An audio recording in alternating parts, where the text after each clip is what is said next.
This is what's great about sports. This is what the greatest thing about sports is. You play to win the game. Hello? You play to win the game.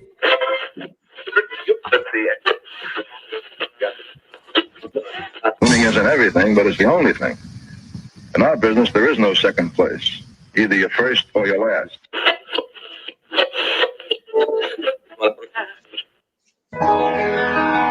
Ain't this what they've been waiting for? You ready? And now, the W with Walls and the crew. Good morning. Where winning isn't everything, it's the only thing. On 100.1 FM. Good morning. And Facebook Live.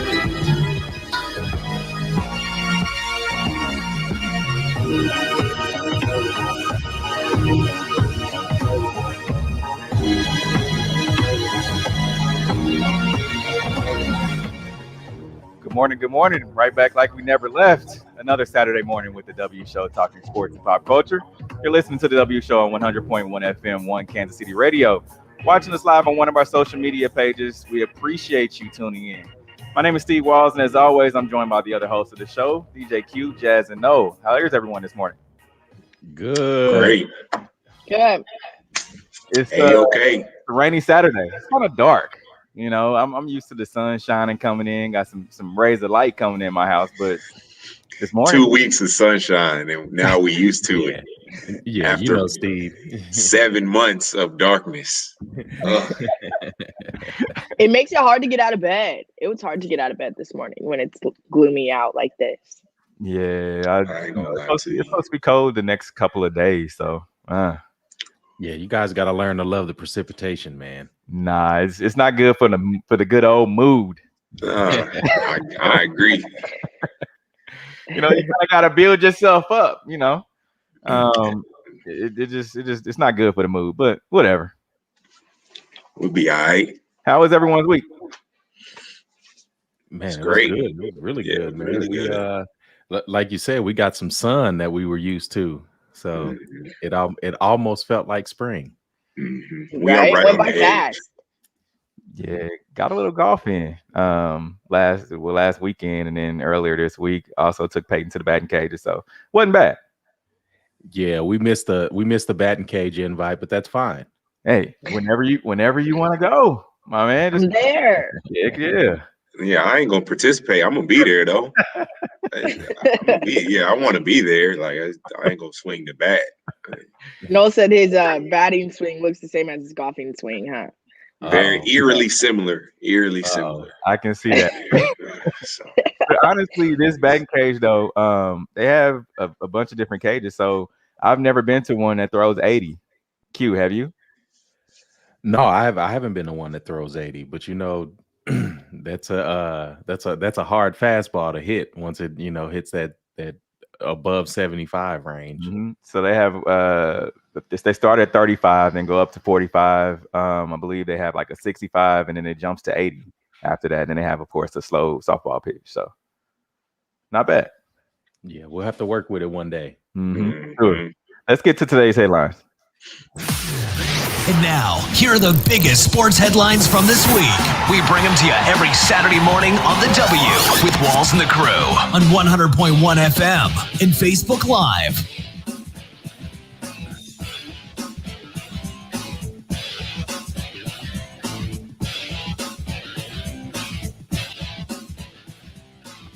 There's been a lot of news coming from Arrowhead this week. The first is that the Chiefs release offensive tackles Eric Fisher and Mitchell Schwartz. With the Chiefs releasing both left and right tackles, what does this do for the offense? What do you guys think? I think it was surprising for a lot of people, but it had to be done. And I posted this earlier this week on social media. You know, when you think about what Brett Veach and Andy Reid had over the past, the injuries that they've had, you look at Eric Berry. Eric Berry was day to day for an entire season. Every day it was, he's working towards playing, and everyone's hopes were that he was going to come back. And then finally at the end of the season, he came back, and this was after that Achilles injury. And then when you look at guys like within the Chiefs organization, guys like Dontari Poe, Justin Houston, guys that had those back injuries, D Ford, who had back surgery. So they've learned. I believe they've learned from just prior experiences of guys that they've had, and now when you look at Eric Fisher, who was Brett Veach said earlier last week that he will be coming back from that Achilles injury and he'd be ready for training camp, which is unheard of coming back from an injury like that 7 months after. So it was time for these guys to go, just because you got a $500 million quarterback as well that you have to protect. So now you don't want to have guys that are collecting big paychecks sitting on your injured reserve list. So, it was time. And speaking of big bucks quarterback, it's being reported that the team will restructure Mahomes' contract, which will save $17 million on salary cap. Q, what are your thoughts? It's a lot of moves that really need to happen. You look at such a contract that big, and even with the two linemen, you want that youth. The success for the Chiefs the past, really 4 to 5 years is them getting younger. You mentioned Eric Berry really having that issue. And you could even look across the way from one Arrowhead drive and looking at the Royals and how, I won't say that Alex Gordon held them hostage, but it's tough to pay a player so much when they aren't on the field and being productive. And, we saw it in the Super Bowl. But, being able to rework some deals, we've seen the genius of Brett Veach the past, 4 seasons now, 4 seasons. Mm-hmm. And the work that his team does, it really is an advantage that the Chiefs have. And when you look at an NFL organization, you've got to be, pristine top to bottom. You really do. And you talk about Brett Veach. I mean, look at what he did with the defense last year. Yeah. Or 2 years ago when he completely dismantled the whole defense. We talked about D Ford, 5'5", and he was offsides. He got rid of him.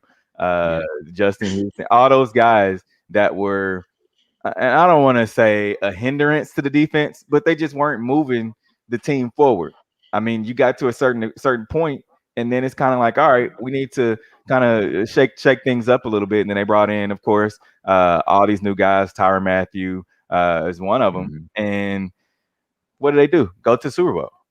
Yeah, and I'm defensive coordinator. So now you got to look at it like this: we've done it on the defensive side of the ball, so maybe we can do it on the offensive side of the ball. But the thing about it too is that you have Patrick Mahomes, who, like I said, is the franchise, and you got to protect him. And you got these guys that you bring in; they have to be versed in. You can't bring in a rookie and let it be his first time playing left tackle. That's just not going to work. You can if the talent is there, and we've seen some teams do it. We've definitely seen some real bookend offensive tackle type of guys really come in and make a splash in the league. But it helps when they join a really good offensive line, and I think the Chiefs. I don't believe that they can put 2 very young guys on the field like that, and especially as fast as teams are. And you look at how the linebacking core from Tampa Bay really ate them up, sideline to sideline. Exactly. And so you want that youth, but you also want some experience in there as well. Definitely so. And I know we talked about it before the show, and it's like, who can they go out there and get? Well, they've saved some money. They've saved some money with restructuring Patrick Mahomes' deal. They'll probably the highest paid player right now is on the defensive side of the ball, and that's Frank Clark. They have to figure out a way to restructure Frank Clark's deal. And not only that, but hearing some rumblings that that they'll be here in the next few days. They're going to be extending Tyrann Mathieu. So that will free up some money for the 2021 in that cap space, because you're going to need that to go out there and to be able to go out there and play ball in the free agency market, which I believe happens on Wednesday. Yeah, and you look at the AFC right now. I won't say that the AFC is wide open. I think the Chiefs will still be the favorite coming into next season. But you have teams that are on the upswing. You look at the Dolphins. You look at the Bills still on that upswing, and then you also look in division with the Raiders. Right. And we've seen John Gruden really take these steps up the past couple of seasons to be able to build a team, worthy of beating them. And you saw it early in the season. And so that's the opponent you want to look at. The Chargers are on an upswing. They still have some issues, but they're on an upswing. They have a lot of young talent. You look at them like you would look at the Chiefs maybe about 4 seasons ago. So For sure. Mm-hmm. What are your thoughts, Noel? I kind of see what the Chiefs are doing, and I really like it. I can't lie. We've seen the blueprint kind of with the Patriots. They make those really tough cuts. We're looking at 2 guys who are, kind of the heart and soul of the Chiefs offensive line for the past couple years.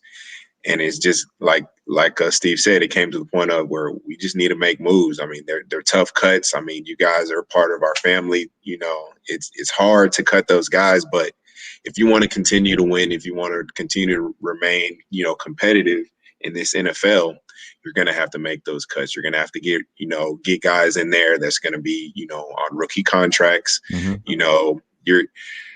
I know the Chiefs don't have a high draft pick next year, and it's hard to get that impact offensive tackle right at the end of the first round, but you can get value.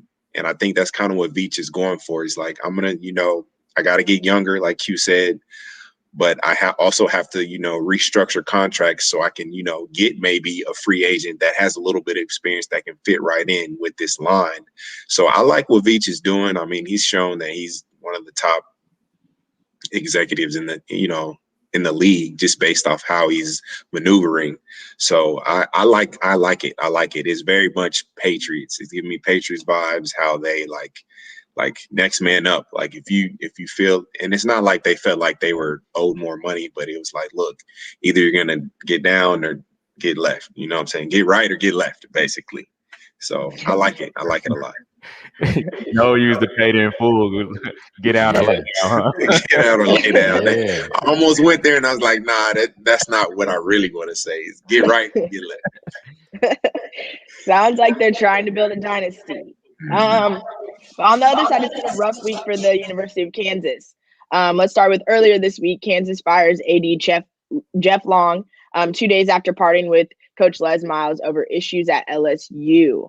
We'll start with Q. Your thoughts? It needed to happen. Kansas, and especially, I can't even say just the football program, the basketball program. I won't say that they're necessarily stuck in their ways like the football side of things, but you can tell that the carousel of coaches that have come through just haven't been there. You can get the sexy hire of the coaches that come in for basketball because it's a wanted destination. But the football team definitely needs some work. It culturally. I'm on the bandwagon of bringing in a black coach, and I believe their interim head coach is a black coach.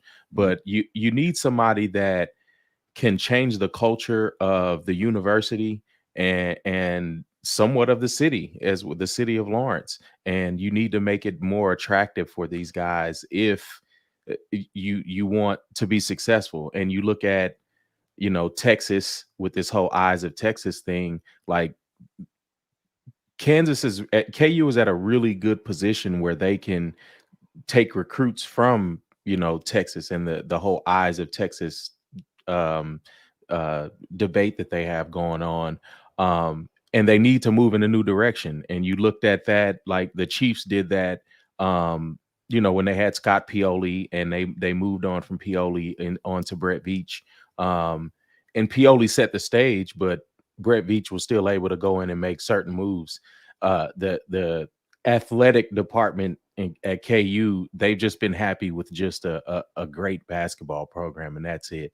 And the students deserve more, especially locally.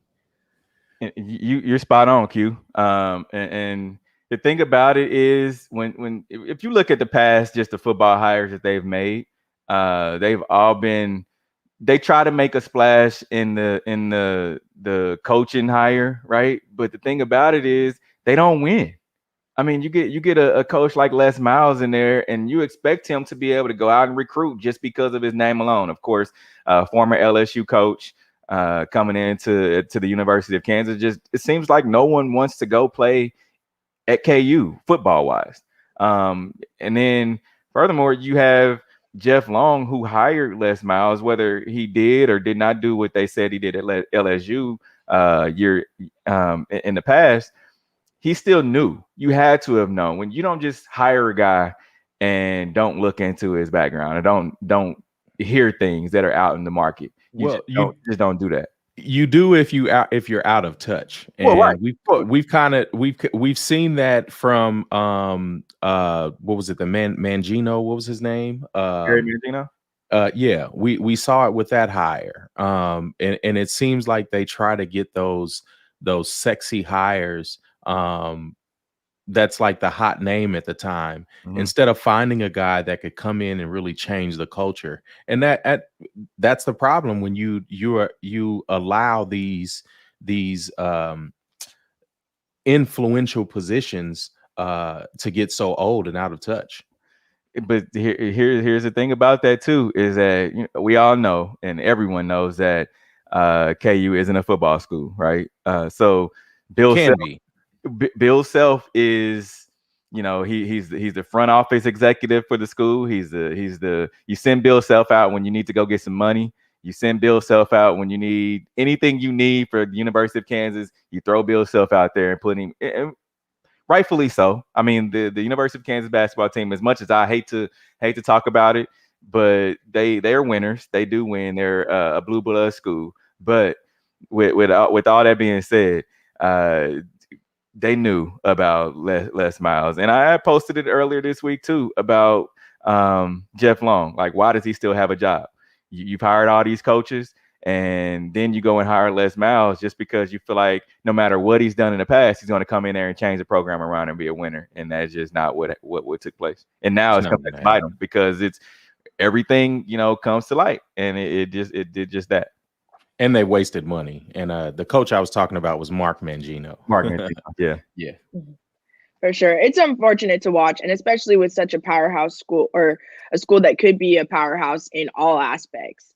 I'm a KU basketball fan, but it is unfortunate to see it on the football side. But also, the university announced yesterday that due to a positive COVID-19 test, the team has withdrawn from the 2021 Big 12 Men's Basketball Championships. We'll start with you. Your thoughts, Steve. When I heard this, it took me back to last year when Noel and myself were down at the Sprint Center, now with T-Mobile Center, during the Big 12 tournament, and saw the NBA news come out. And Noel, what would you say? No, it's like, what are they doing? Like, what is it? What's going on?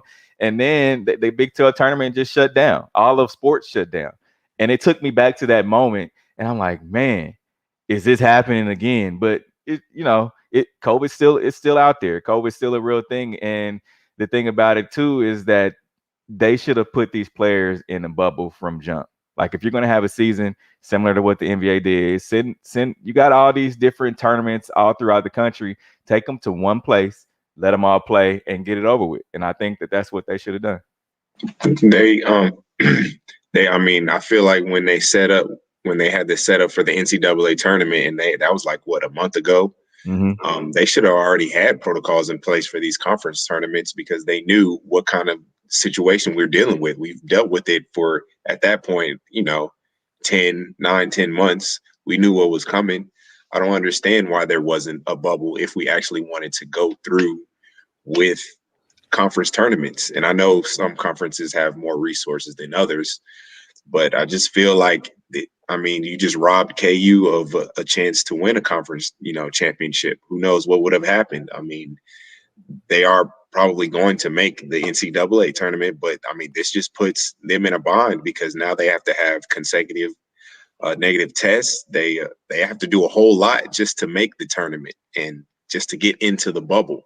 So it stinks for them. I really feel like these last couple of years we've robbed these kids of, an experience. I know we do a lot of talking about the NCAA as a conglomerate, but the actual kids that are, going out there to compete and, have fun, I feel like we've robbed them. Like we haven't done right by them these past couple of years. So it really is bad.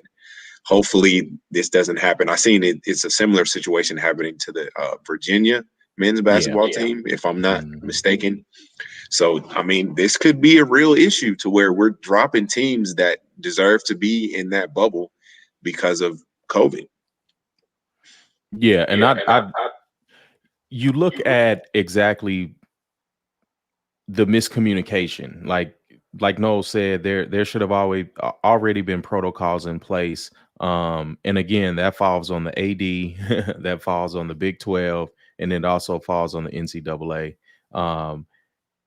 And we're a year into a pandemic, and you should already have had a plan in place. And again, it just shows the high level of incompetence that's going on.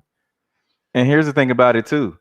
You're still allowing fans to go in and watch these teams play. Mm-hmm. These aren't they didn't do what the NFL did and say, okay, well, we're going to get the teachers or healthcare workers who had already, been vaccinated. They didn't do that. They said, okay, we're going to open it up to some of the fans of the university, family members, people like that.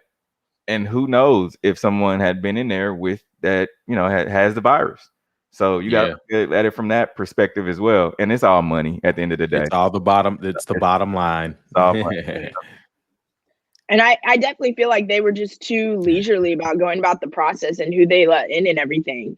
And kind of going off what you guys said, I think it's unfortunate because we've seen other organizations, the NFL, the NBA, that have made it happen. And so it's like, what have you guys, have you learned anything from the other processes? You would think that they would incorporate it somehow, especially for the kids that are trying to get to the next level. You'd think it'd be you'd be more focused on what can we do to get these people, these kids in front of the right people so that we can send them on to the next level. And that at the end of the day, that puts them on the map even more, to give credit that they've sent how many players to the NFL, to the NBA, things like that. You'd think that they would be more motivated in a sense. That's why these leagues are popping up.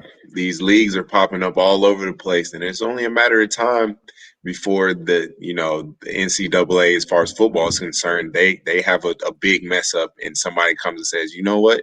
We're going to find other ways. We're not going to go to your school and spend 3-4 years preparing for, the NFL. We'll find another way. And there's the G League going on for the NBA. And then there's a whole other league that we talked about last week that's getting its start. So the NCAA just needs to clean itself up. It needs to do better because every time we can't ever have a positive conversation about what they do because they just fail these kids time and time again. And better for them is more money. Facts. Facts. But we're going to take a quick break. Coming up, we'll continue our top headlines discussion and find out what we thought about last Sunday's NBA All-Star Weekend in Atlanta. This is the W Show. You're tuned in to the W with Walls and the Crew, where winning isn't everything. It's the only thing. On 100.1 FM and Facebook Live.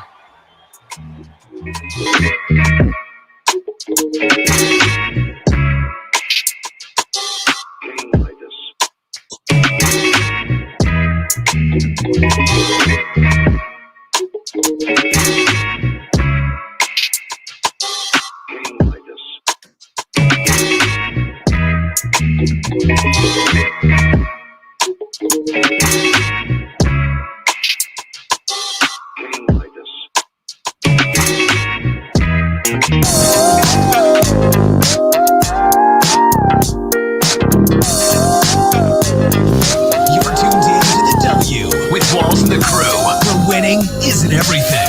It's the only thing. On 100.1 FM Facebook Live. NBA All-Star Weekend in Atlanta came and went pretty quick.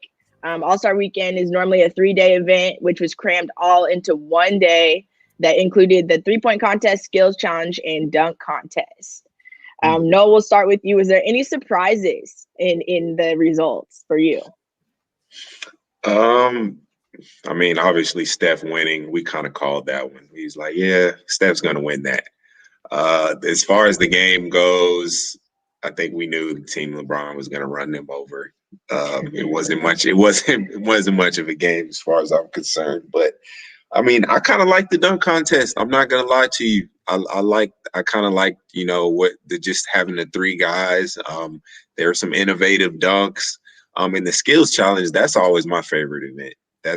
That's the most exciting. I feel like it's literally competing against each other in real time. I like it a lot. So, I mean, it was cool. Obviously, I don't feel like the stuff surrounding the All-Star game, that's a whole different, deal. But the events themselves, I mean, they condensed them. It was quick. It was fast. I mean, it was all right. 7 out of 10. Domantas Sabonis, who won the skills challenge, I really wanted CP3 to get the win. But then you guys that are going out there, they're just kind of being too casual. Like, you got to go get it. Luka. If you want to win the skills challenge, you actually have to compete. But then you have Steph Curry. I wanted that kid out of St. Louis to get it, man. I really did. We feel you. I wanted Tatum to have a win, but it is what it is. You can't. The Steph, greatest shooter of all time, hands down. Hands down. Yeah. And then Anthony Simons, who won the dunk contest. The dunk contest can be improved a little bit. You don't have to have so many judges, as Blake Griffin said. And then there's dunks all these dunks we've seen before. So these guys are going to have to be able to pull out a trampoline and do a backflip into a somersault cartwheel and then dunk the basketball. That's just what it has to be. I don't want to see NBA players anymore unless you're really a dunker like that. I want to see some of these guys that I'm seeing on like YouTube and YouTube sensation. I want to see those guys because they pull off some like amazing feats in the air. And just for maybe 1 year, I just want to see all those guys. Like get 5 or 6 of those guys and let me see some stuff. So. Well, I mean, and they did the celebrity game. So yeah, along with that, they could do a dunk contest with that, and that's a great idea, and I'm definitely going along with that. And I believe there was even one that like Adam Levine had done in warmups. They like showed one of his clips that he had done that in warmups one day. So it was like, come on now, this is the dunk contest, and we're doing ones that some of the guys do in warmups. Like, we got to do better. Somehow. Yeah, but that's a great idea, no. Maybe you should pitch that to the league, and you can start it off. You just do a petition. What's the little petition thing you can do on like Facebook? Oh yeah, I'll holler at my guy, the commish. Okay. First name basis. See what we can get done. Yeah, all right. Got him on the text, huh? And Chris Bosh and Paul Pierce headline 2021 Basketball Hall of Fame finalists. The Basketball Hall of Fame announced the 14 finalists for its 2021 class, a group headlined by Chris Bosh, Paul Pierce, Lauren Jackson, and Bill Russell. What are you guys' thoughts?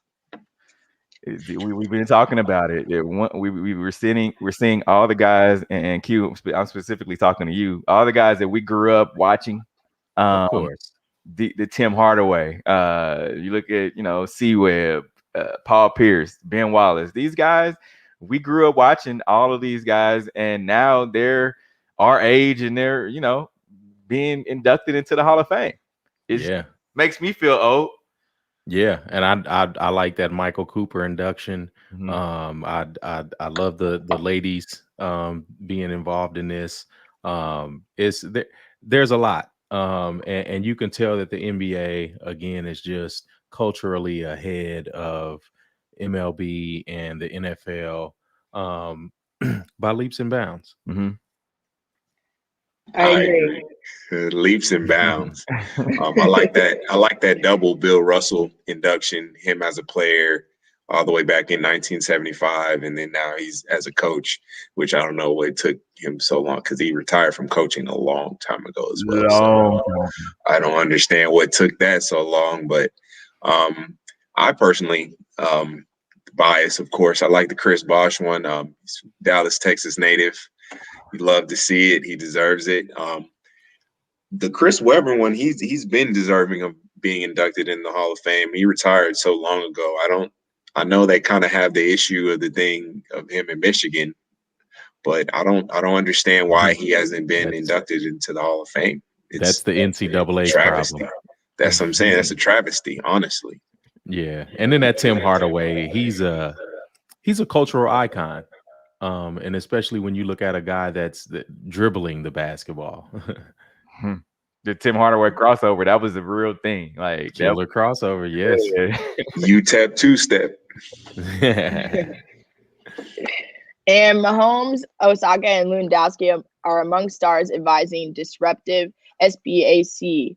A slate of high-profile pro athletes, including them, are joined with a tech-focused banker to form a new special-purpose acquisition company seeking a business in health and wellness, entertainment, or consumer-facing technology. What are you guys' thoughts? Love it.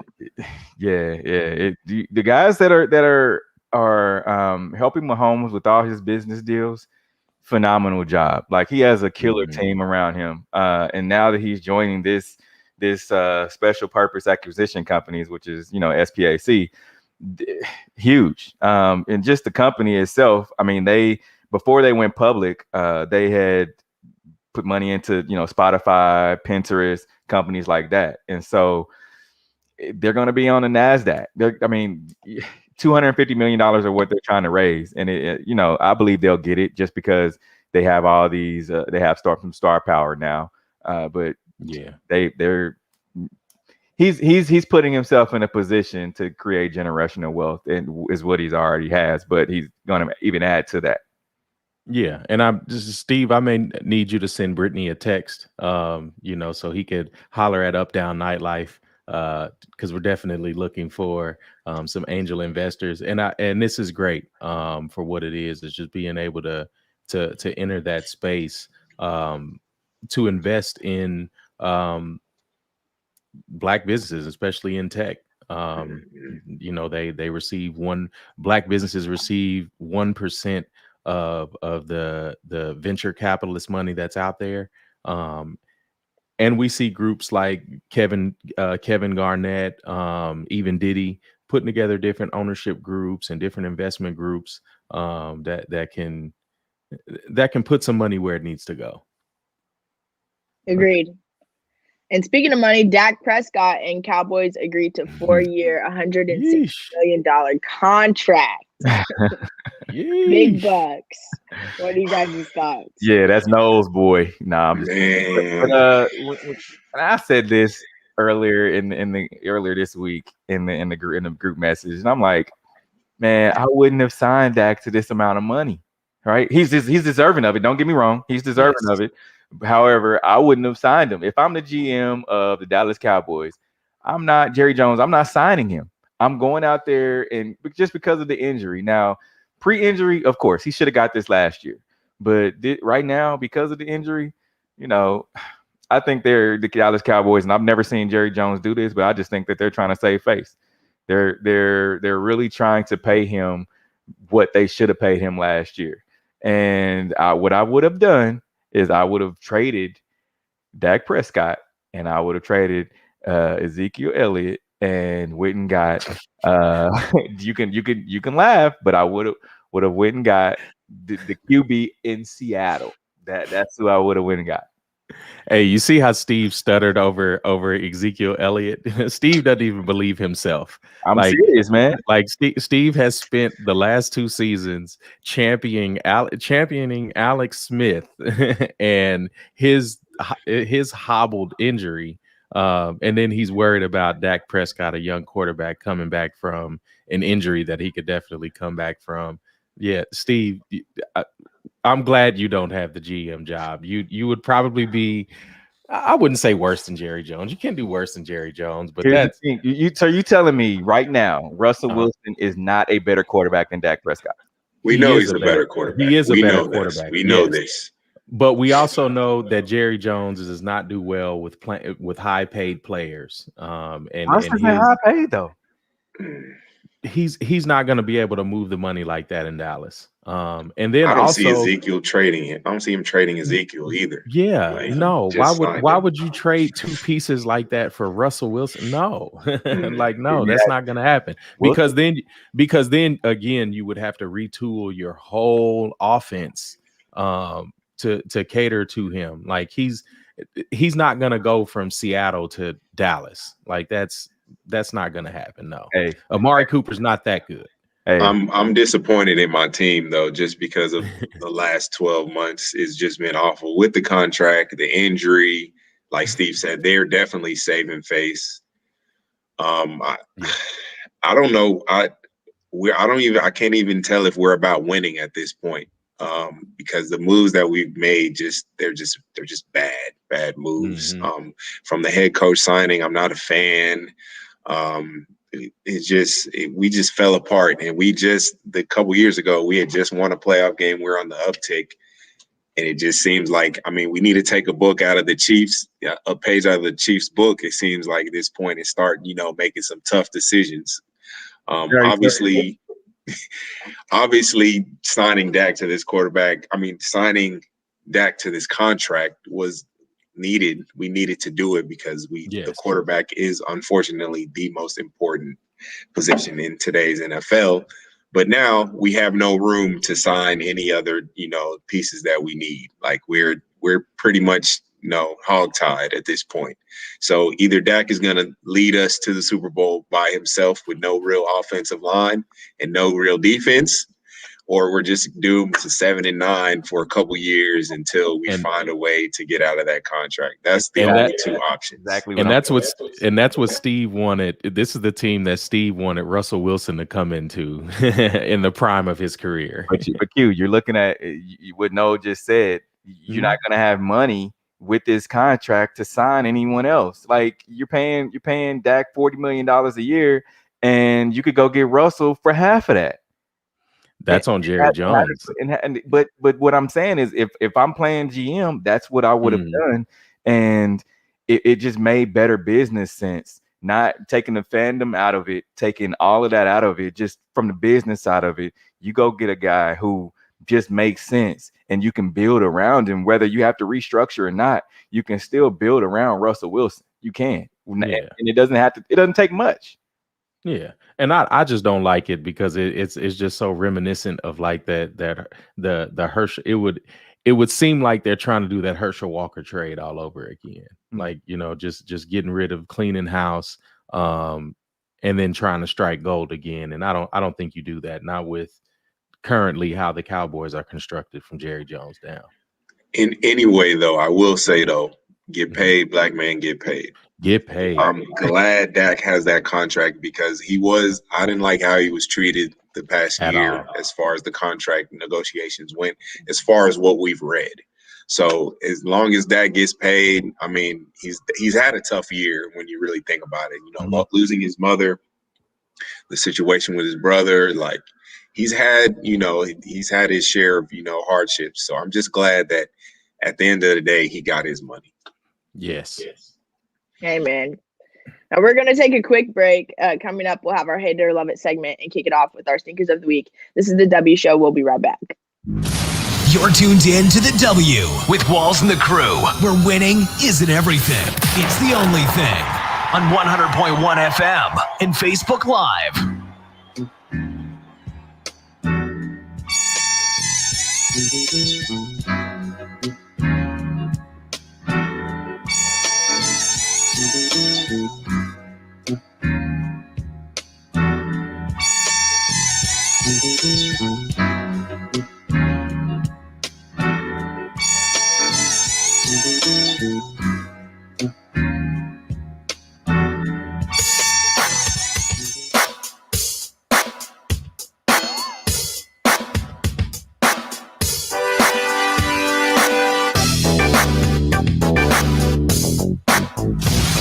tuned in to the W with Walls and the Crew, where winning isn't everything. It's the only thing. On 100.1 FM and Facebook Live. Yeah, no.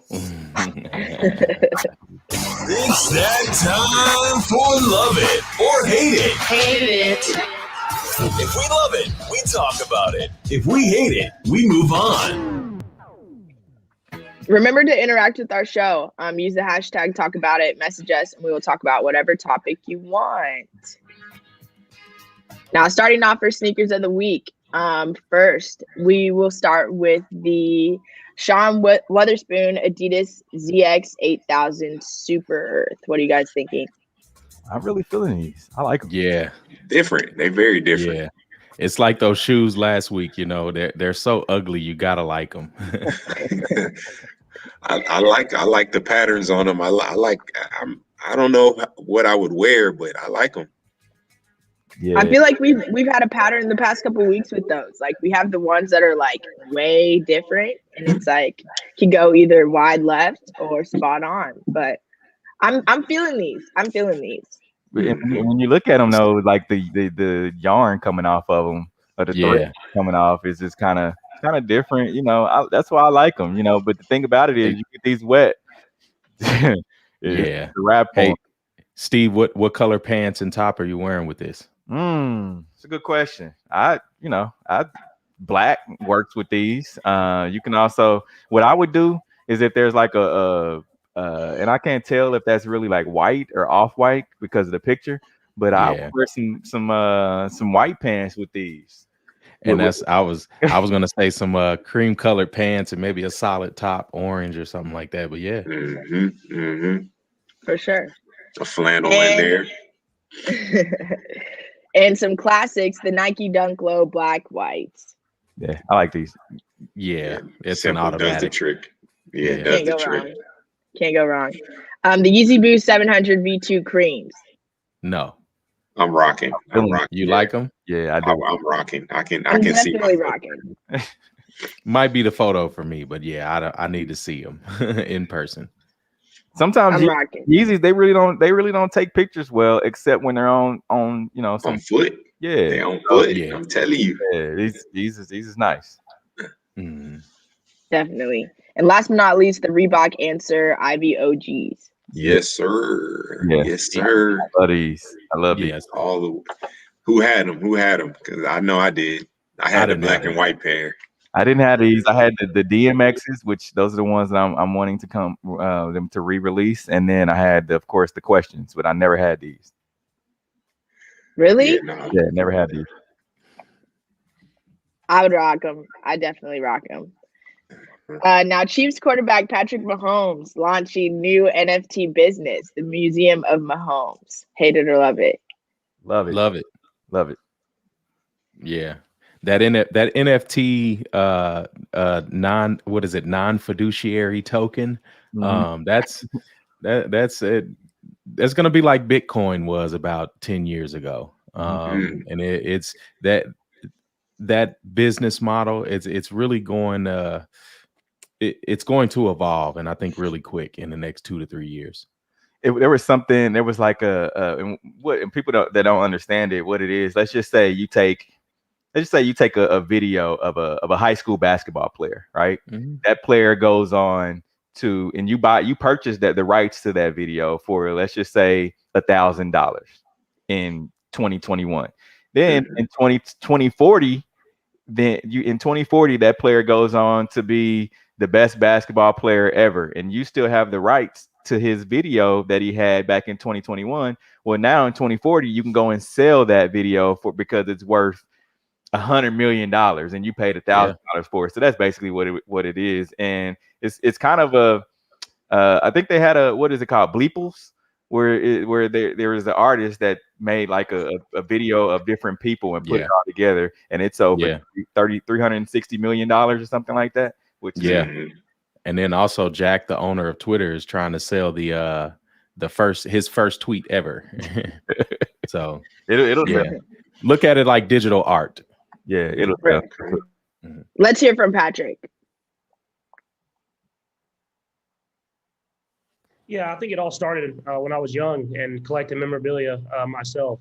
My dad got me in it early, getting bats, cards, whatever it was. And as I've started to see more and more things come out with these NFTs and seeing how they kind of given the digital way, the way the world's going to collect memorabilia and to have another asset, it was kind of a no-brainer for me to get involved as quickly as possible. What do you want the Museum of Mahomes to do? I noticed that there are some physical items here linked to digital items, if I'm understanding this correctly. Were there elements of this that were important for you to have in place?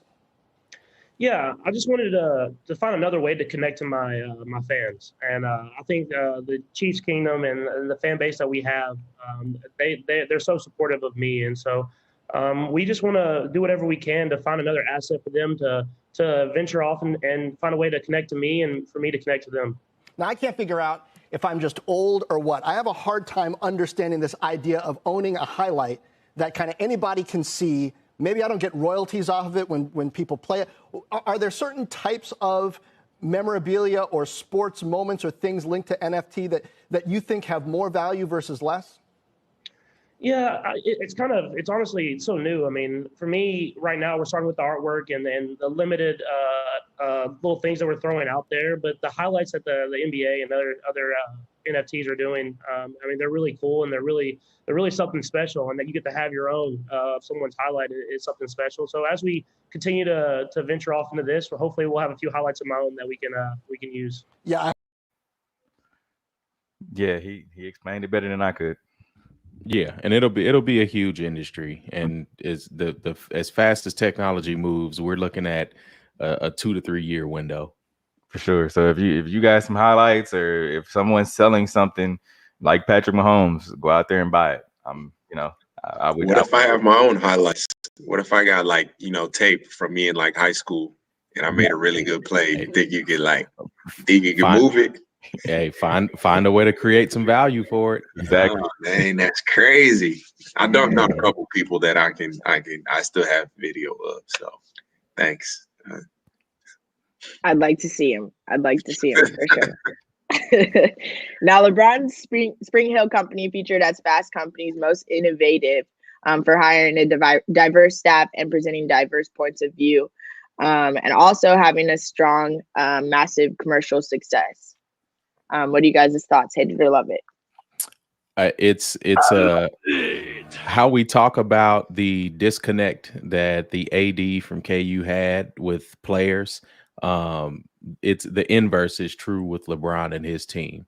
They are very connected to not only the players but also the fans and the very influential base of fans that move the needle. Not only in music and fashion and TV, but also in sports. And they get it. And you see that they get it in everything that they produce, from TV shows to how they market LeBron, everything. And they deserve it. LeBron's been in the league, 17 years? Mm-hmm. So you're looking at the culmination of 17 years of work that these guys have put in. Educating themselves, but then also showing how high of a business acumen that they have.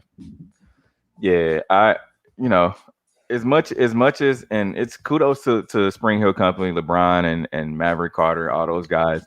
But as much as these big time magazines and CNBC, all these folks highlight these high profile athletes, they need to start highlighting these mom and pop places as well. Mom and pop entertainment companies, technology companies, up down nightlife, those type of companies that don't get a lot of the high profile accolades that these companies like LeBron James has. And I know money rules it all, but I just feel like they need to start highlighting some of these mom and pop small business companies. I agree. Now, the NCAA claims Urology Clinic's vasectomy mayhem trademark is confusingly similar to March mayhem. Hate it or love it? Love it. Boy, what? Love it. What are they saying? If you saw a urology clinic advertising a vasectomy mayhem spring special, would you get confused and think the NCAA was associated with the promotion in an official capacity? No. The NCAA sure thinks it's possible. That's one of them money grabs I'm hearing about. That's all the rage these days. Yeah, because you look at it, their labor force works for free. But you're upset that someone uses some kind of March Madness for their promotion. Like that's just wild. It's hypocritical. Yeah, they want to tie anything in March to March Madness just because they're calling it March Mayhem. Now, and I've never heard March Madness or the NCAA call themselves March Mayhem. Never heard of it. But now when a vasectomy clinic or a urology place calls themselves, March Mayhem, now it's all NCAA. Oh, we've been calling ourselves March Mayhem. We've been saying it. No, you haven't. Just NCAA has a lot of time on their hands. And I feel like that time that they are utilizing to go at these businesses, you can use that to plan March Madness the right way. Like we said, KU, all these players put them in a bubble instead of going at these urology clinic. Come on, get out of here. Yeah, and I should sue them because in 2014 I did a mixtape called March Mayhem. Living in the future. There it is. I see you. And shout out to Washburn. In an epic inning, Tyler Guyman's half-court shot gives Washburn men MIAA tourney title. Hate it or love it? I love it. I do. Tyler Guyman, he's one of our State Line Showdown participants. I think it was back in 2016 he played. But yeah, shout out to him. Let's take a look at it. Van Dyne inbounds. Gets it to Guyman. Guyman from half court to tie it. Oh! Oh my!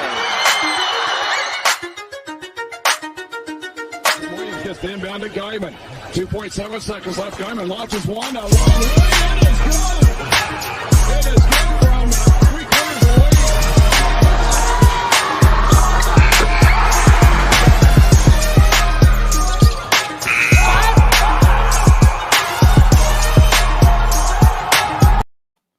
Pretty dope.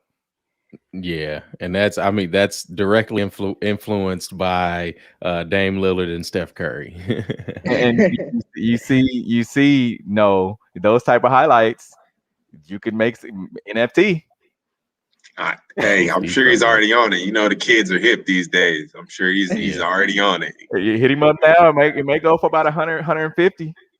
Paying for the rights to that video, man. That's crazy. Especially the double video, though. The double video side by side. Now that's where it's at with the dates on them. Yeah, so that's what you have to think about, though. Hey, let's just say Tyler goes on and become the next Steph Curry. Hey, you never know. Think about it. All right, 150 could turn into 100 million. Right. And the fact that it's not his first one either. He did it in high school too. So he's starting to build a nice little track record. That's right. We'll see. We will see. But I love to see it. Duke basketball season over after positive COVID case, ending 24-year NCAA streak. Hate it or love it? I love it. Hate it. You love it, Q? Yeah. I love it. It's time for a power balance in the NCAA and especially in basketball. These blue blood schools have just been blue bloods for too long, and it's time for a power balance.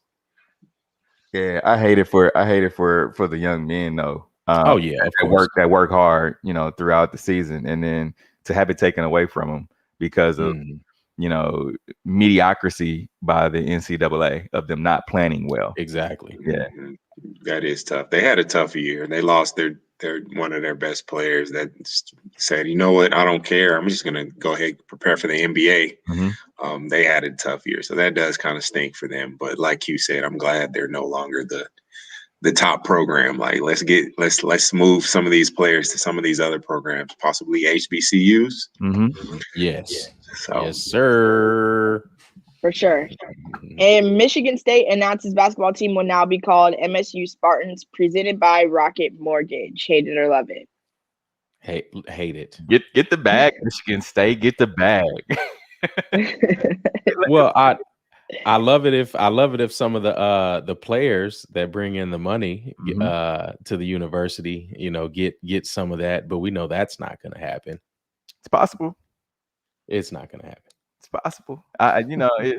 They're going to use whatever, and they lost a lot of money. A lot of these NCAA programs, major league programs as well, have lost a lot of money. COVID-19, so they're trying to recoup any way possible, and they're going to step in the direction of what the NBA has done, putting sponsorships on jerseys, and that's basically what it is. They're going to have Rocket Mortgage posted on a jersey, and trash, and that should go to their laborers and not, guys that do nothing but sign papers. I agree.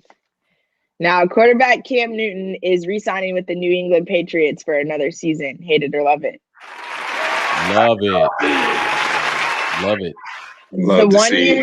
The 1 year deal is worth close to $14 million. The person said, speaking on the condition of anonymity, because new signings can't be announced until the league year begins Wednesday.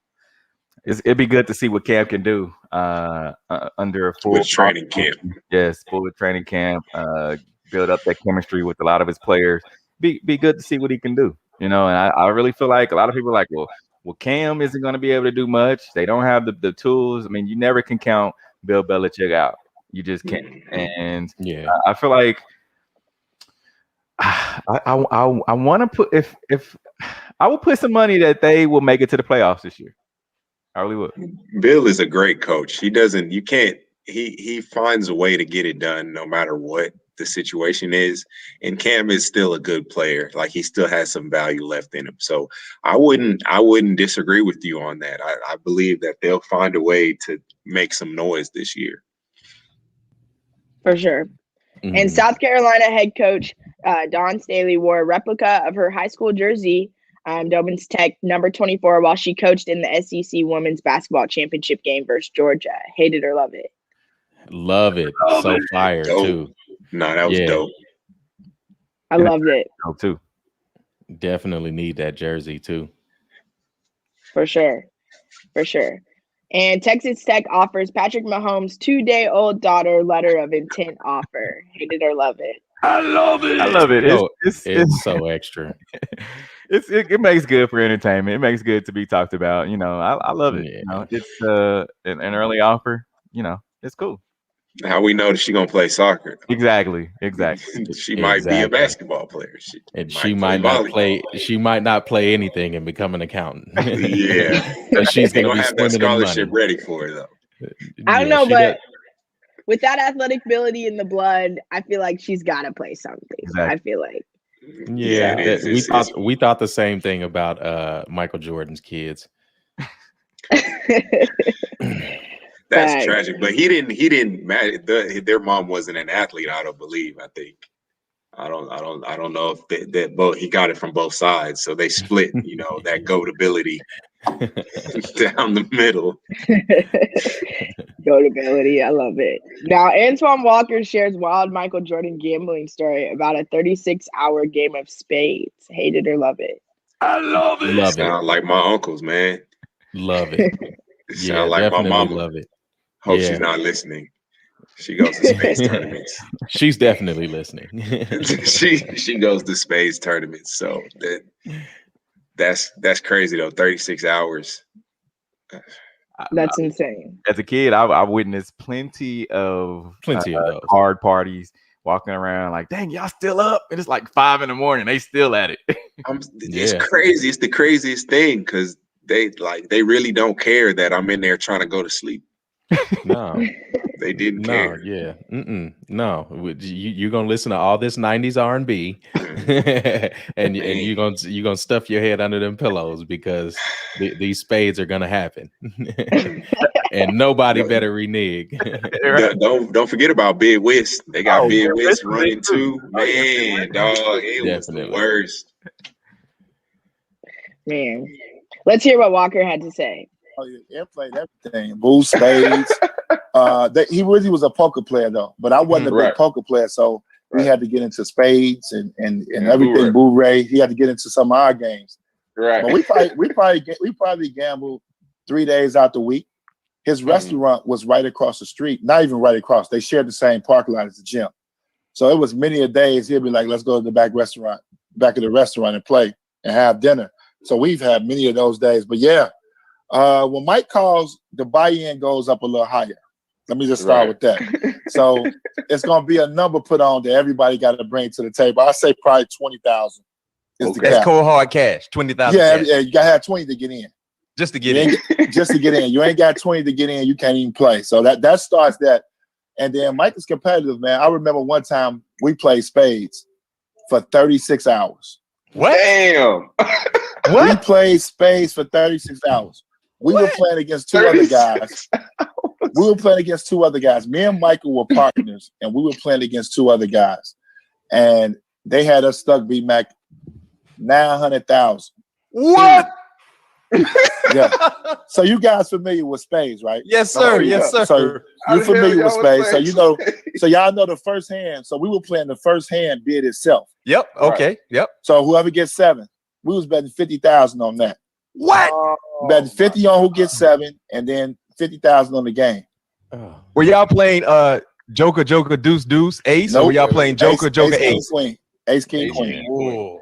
Ace, King, Queen, man. That was the and this was the crazy part. That we played for 30, and what made it even more interesting, it was the day that he actually supposed to make his announcement that he was officially coming back.